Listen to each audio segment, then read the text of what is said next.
1,21,000 টাকার বিল্ড মাত্র 80,000 টাকা। আসসালামু আলাইকুম প্রিয় বন্ধুরা, সবাই কেমন আছেন? আশা করছি সবাই ভালো আছেন এবং সুস্থ আছেন।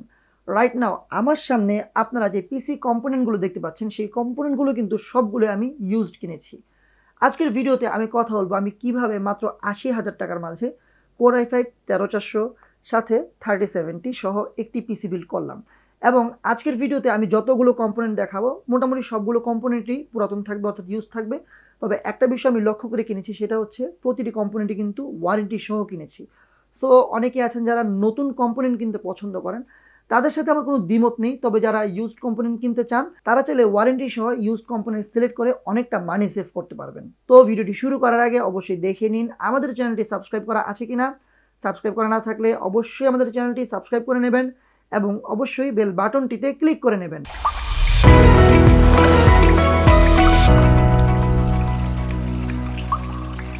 হ্যালো বন্ধুরা, সবাইকে স্বাগতম তরল প্রযুক্তির ইউটিউব চ্যানেলে। বন্ধুরা, পিসি বিল্ডের ভিডিওতে যাওয়ার আগে আমি একটা পরামর্শ আপনাদের সবাইকে দিচ্ছি। আপনারা যারা ইউজড কম্পোনেন্ট বা ইউজড পিসি বিল্ড করতে চান, তারা অবশ্যই কেনার আগে একটা বিষয় লক্ষ্য করবেন, সেটা হচ্ছে প্রোডাক্টটিতে ওয়ারেন্টি আছে কিনা এবং এই প্রোডাক্টগুলো রিপেয়ার করা হয়েছে কিনা। যেমন আমি যখন মাদারবোর্ডটা কিনেছি, আমি অনেক কম দামে মাদারবোর্ডটা পেয়েছি এবং এই মাদারবোর্ডটাতে প্রায় 1.5 বছরের মতো ওয়ারেন্টি ছিল। এছাড়াও nvme এসএসডি বলেন বা জিপিউর কথা বলেন, আমি প্রতিটি কম্পোনেন্টে কিন্তু ইউজ কিনেছি এবং এই প্রতিটি কম্পোনেন্ট কেনার সময় একটা বিষয় লক্ষ্য করেছি, এগুলো এর আগে কখনো রিপেয়ার করা হয়েছে কিনা। আর আপনারা যারা ইউজ জিপিউ কিনতে চাচ্ছেন, ইউজ জিপিউর জন্য আপনারা গেমার সাইড এই পেজটার সাথে যোগাযোগ করতে পারেন। গেমার সাইডে 3070 এই জিপিউটা আপনারা 40,000 টাকার মাঝেই পেয়ে যাবেন এবং যেখানে তারা 6 মাসের ওয়ারেন্টি প্রোভাইড করছে এবং 15 থেকে 20 দিনের মতো রিপ্লেসমেন্টের গ্যারান্টি দিচ্ছে। এছাড়াও তাদের কাছ থেকে আপনারা যখন জিপিউ কিনবেন, প্রতিটি জিপিউ কিন্তু চেক করে কিনতে পারবেন। সো আমার কাছে মনে হয় বাজারে যতগুলো ইউজ জিপিউর শপ আছে, সবচেয়ে কমই আপনারা গেমার সাইডে পেয়ে যাবেন। গেমার সাইড সম্পর্কে বিস্তারিত ডেসক্রিপশন বক্সে থাকছে। এছাড়াও এই মুহূর্তে স্ক্রিনে আপনারা গেমার সাইডের নাম্বার দেখতে পাচ্ছেন, আপনারা চাইলে কল করে তাদের সাথে যোগাযোগ করতে পারেন।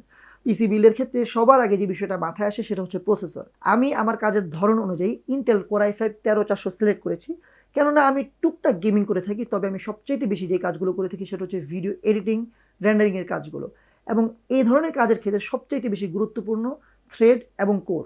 এই প্রসেসরটি 10 কোর 16 থ্রেড প্রসেসর, যার মাঝে 6টি কোর পারফরমেন্স কোর এবং 4টি এফিশিয়েন্ট কোর আছে। কোর i5 13400 এই প্রসেসরটির ফ্রিকোয়েন্সি হলো 2.5 গিগাহার্টজ বেজ এবং 4.6 গিগাহার্টজ বুস্ট। আর এই প্রসেসরটির ক্যাশ মেমোরি হচ্ছে 20 মেগাবাইট, যেটা গেমিং এ অনেক বুস্ট দেয়। এই প্রসেসরটি জেন 5 এবং জেন 4 M.2 সাপোর্ট করবে। এই প্রসেসরটি নতুন পাওয়া যাবে 26,000 টাকার আশেপাশে, তবে যারা ট্রে প্রসেসর কিনেন তারা কিন্তু আরো অনেক কমে পেয়ে যাবেন।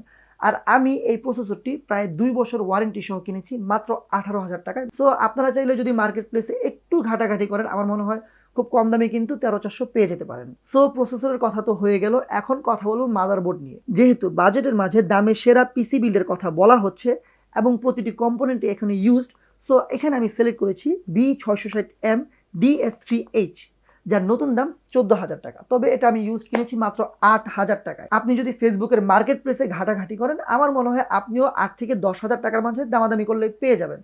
আমি এই মাদারবোর্ডটি যখন কিনেছি তখনও প্রায় 2 বছরের মতো ওয়ারেন্টি ছিল। এখন এই মাদারবোর্ডটির কিছু গুরুত্বপূর্ণ বিষয় বা ফিচার নিয়ে আলোচনা করা যায়।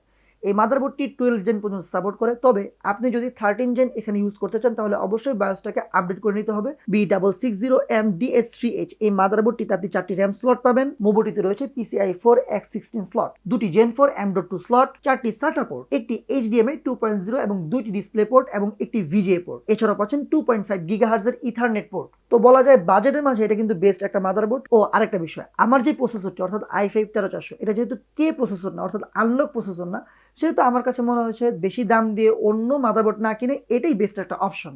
তো প্রসেসর গেল এবং মাদারবোর্ড গেল, এখন কথা বলো র্যাম নিয়ে। আমার যে মাদারবোর্ড, সেই মাদারবোর্ডে যেহেতু 4টা র্যামের স্লট আছে, সেহেতু আমি একটা র্যাম কিনেছি। আমার এক্ষেত্রে ইউজটা পড়েছে 3500 টাকা। তবে আপনারা অনেকগুলো শপ আছে যেখান থেকে 3500 টাকায় নতুনই এটা পেয়ে যাবেন। তো আমি এখন একটা বিষয় লক্ষ্য করেছি যে আমি যেহেতু 16 জিবির একটা র্যাম কিনেছি, পরবর্তীতে আমার হাতে যখন টাকা আসবে তখন কিন্তু আমি আরো 3টা র্যাম কিনতে পারবো এবং এক্ষেত্রে আমি আরো আপগ্রেড করতে পারবো। সো র্যামের বিষয়টা ক্লিয়ার হয়ে গেল। আমার র্যামের ক্ষেত্রে খরচ পড়েছে মাত্র 3500 টাকা, যেটা নতুন কিনতে গেলে আমার খরচ পড়তো 4800 টাকা। এখন পিসি সব কিছু কিনলেন, স্টোরেজ দরকার নেই, স্টোরেজ তো মেন নাকি। তো আমি এক্ষেত্রে কিনেছি nvme SSD। এখন বর্তমানে কিন্তু অনেকেই আছেন যে এখনও হার্ড ডিস্ক কিনেন, দেখি 4500 টাকা দিয়ে 1 TB হার্ড ডিস্ক কেন, আমি জাস্ট বলবো বোকামি করতেছেন। কারণটা কি? কারণ এখন মোটামুটি মানের যেই মাদারবোর্ডগুলো আছে সবগুলো কিন্তু M.2 সাপোর্ট করে, এবং এই যে মাদারবোর্ডটা, এই মাদারবোর্ডের দুইটা M.2 সাপোর্ট করে। তো আমি কিনেছি স্যামসাংয়ের SSD 980, যেটা বলা যায় Gen 3 এর one of the best SSD, যেটা নতুন দাম হচ্ছে 4800 টাকা। তবে আমি 512 জিবিটা ইউজড কিনেছি 3500 টাকা দিয়ে, এবং আমার কাছে পরবর্তীতে মনে হচ্ছে একটু বোকামি করেছি, কেননা নেটাকের 1 TB যে SSD গুলো আছে nvme SSD, সেটা এখন বর্তমানে 4800 টাকা পাওয়া যাচ্ছে। সো আমি এটাকে না সাজেস্ট করবো না, সাজেশন দেবো না, আমি বলবো যে নেটাকের 1 TB কিনতে পারেন, যেটা আপনারা পেয়ে যাবেন 4800 টাকায়। তো মোটামুটি কিন্তু পিসিটা বিল্ড হয়ে গেল। এখন আমি যেহেতু প্রোডাক্টিভ কাজ করি বা গেমস খেলি, বা আপনারা এটা যারা বিল্ড করবেন তারা কিন্তু প্রোডাক্টিভ কাজ করবেন বা গেমস খেলবেন, তো এক্ষেত্রে গুরুত্বপূর্ণ কি? অবশ্যই জিপিইউ। সো আমি এক্ষেত্রে 40,000 টাকা বাজেটে ইউজ জিপিইউ কিনেছি, যেটা হচ্ছে EVGA 3070। EVGA one of the best Nvidia GPU. তবে আপনারা যদি EVGA মার্কেটে না পান, আপনারা আসুস স্টাফ পেয়ে যাবেন এ দামে, যেটা ইউজড পেয়ে যাবেন। তো EVGA 3070 এটা আমরা কিনেছি 40,000 টাকায়। আমি তাদের কাছে দেখেছি 3060 Ti আছে, যেটা 35,000 টাকায় পাওয়া যায়। তো আপনার যদি বাজেট আরও কম থাকে তাহলে কিন্তু এই বিল্ডের সাথে 3060 Ti কিন্তু খারাপ না, অর্থাৎ ভালোই ম্যাচ করে। সো আপনি চাইলে 5,000 টাকা কম বাজেট থাকলে 3060 Tiটাও কিনতে পারেন, অথবা আপনার বাজেট যদি আরেকটু বেশি হয় তাহলে কিন্তু 3070 কিনতে পারেন। তো মোটামুটিভাবে আমাদের পিসি বিল্ড হয়ে গেল। এখন কথা বলবো পিসি সবচাইতে গুরুত্বপূর্ণ বিষয় নিয়ে। আমি গত কয়েকদিন আগে একটা পোস্ট করেছিলাম যে ভাই, আপনি এত এত টাকা দিয়ে একটা পিসি বিল্ড করলেন, অথচ একটা পাওয়ার সাপ্লাই কেনার টাকা নেই আপনার, অথচ পাওয়ার সাপ্লাইটা কিন্তু পুরো পিসিকে পাওয়ার দিচ্ছে, রাইট?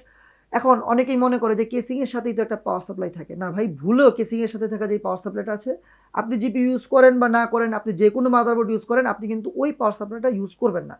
এক্ষেত্রে আমি যে পাওয়ার সাপ্লাই, অর্থাৎ এখানে 3070 যেহেতু আমি ইউজ করতেছি, আমি যেটা কিনেছি সেটা হচ্ছে এনটেকের 650 ওয়াটের, সেটা হচ্ছে ব্রোঞ্জ সার্টিফাইড, যেটার দাম নিয়েছে 6500 টাকা। তো আমাদের বিল্ড হয়ে গেল। এখন অনেকে বলতেছেন ভাই কেসিং কই পাবো? এখন আমার কাছে মনে হয় এই বিলটা যারা করবেন তাদের কাছে আগে থেকেই পিসি আছে এবং কেসিং টেসিং থাকার কথা।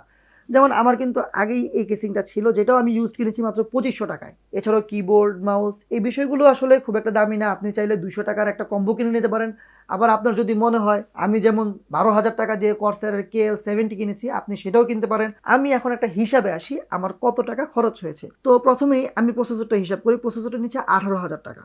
মাদারবোর্ড সেটা আমার ক্ষেত্রে 8,000 টাকা নিয়েছে, আপনারা 10,000 টাকা কিনতে পারেন। আমি আমার বিলটা বলি, এখানে যে nvme SSD সেটা হচ্ছে 3,000 টাকা, তারপর র্যামটা 3500 টাকা, পাওয়ার সাপ্লাই 6,500 টাকা, জিপিইউ 40,000 টাকা, টোটাল 79,000 টাকা। টোটাল 79,000 টাকা, অর্থাৎ এখনো 1,000 টাকা বেঁচে আছে। যদি একটু সময় নিয়ে পিসি বিল্ড করেন তাহলে এই ধরনের কম্পোনেন্ট নিয়ে কিন্তু আপনারা ইউজড পিসি বিল্ড করতে পারবেন।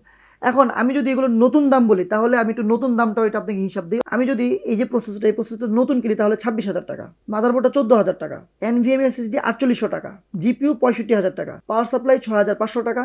ও আচ্ছা, একটা বিষয় বলা হয়নি, পাওয়ার সাপ্লাইটা কিন্তু নতুন কিনেছি। 1,21,000 টাকার বিল্ড মাত্র 80,000 টাকায়। তো আপনার বেঁচে গেল প্রায় 40,000 টাকা। এখন 40,000 টাকার দাম আছে, তাই তো? সো যারা এই ভিডিওটি ভালো লেগেছে যাদের কাছে, তারা অবশ্যই চ্যানেলটি সাবস্ক্রাইব করবেন, আমাদের পাশেই থাকবেন। আমরা আরও এই ধরনের ভিডিও নিয়ে আপনাদের সামনে হাজির হব।